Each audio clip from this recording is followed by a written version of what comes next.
How to play.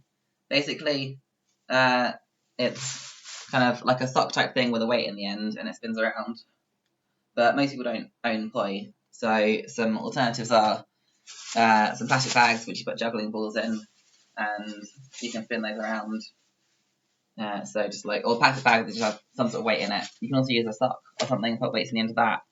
I found a piece of string and a lanyard and put some bike lights on the end of them, so you can spin those around the same way that you do with these other things. Or you can also do it with, I've tried it with headphones, they're not that great though. And these are some camping lights with strings on them attached, and these are actually really great because they just happen to like light up, so you can spin them with light.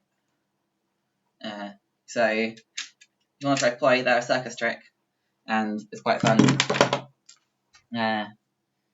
And so I'm going to use the actual ones for the demonstration. So get your whatever you're using as play, and you can spin them around and do cool things with them. So you're just going to show off, like, this is butterfly, which I'll teach you, and this is hitting it around your head. And then this is 3-beat weave. So there are different tricks you can do, which aren't too hard. They're probably better video than YouTube than me. First thing you do is to try to adjust the length to something you're happy with. So you can wrap them around your fingers a bit to make them shorter, so that you can swing them around, don't hit your ceiling and stuff.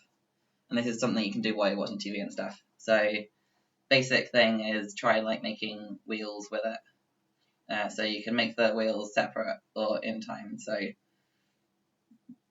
try to have wheels like that together. So either out of time and in time, and try different combinations, and then try them backwards as well, and then in time and out of time, just to see how it works, to get kind of used to spinning them around. And then you can also do it in front, so you can do them like that, with opposite each other, like that, with in the same direction, or the other same direction, or both kind of upwards.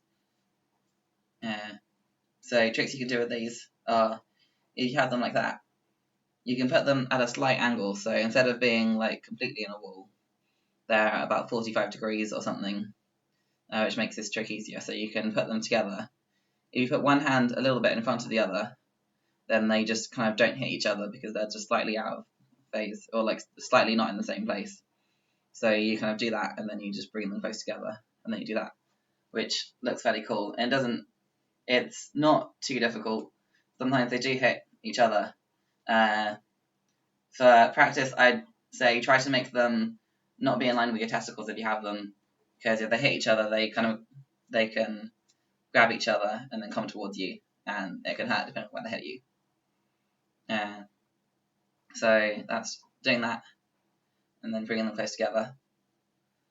Something else you can do is, if you're doing it sideways, this is easier when they're out of phase. So there's one up while one is down. So you can practice doing that with it. So crossing your hand over and letting it spin, and then practice it with the other hand. And then if you can do it both together, all this kind of just takes practice. But if you're just like watching videos for a couple of weeks while staying inside and not talking with people, it's a good chance to kind of learn tricks. So if you can do this, then you can try doing this with crossing your hands. So that's the same thing as this, except I'm crossing my hands over. So this hand is just doing this, and this hand is going over the top of the other hand while they're out of phase. So to get this kind of working well, it does take practice, unfortunately. And then you try it with the other hand, and then make it work like that.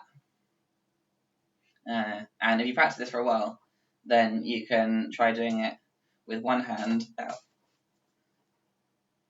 with one hand, and then the other hand. So I'm trying to do it slowly. So it's like that. You're doing it, the one-handed version of it, and then you're switching to do the other hand version of it. And then, so you're switching back and forth between that.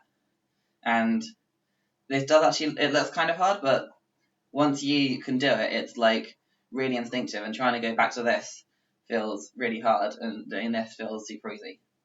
And this is just kind of the natural thing you do while people are waiting.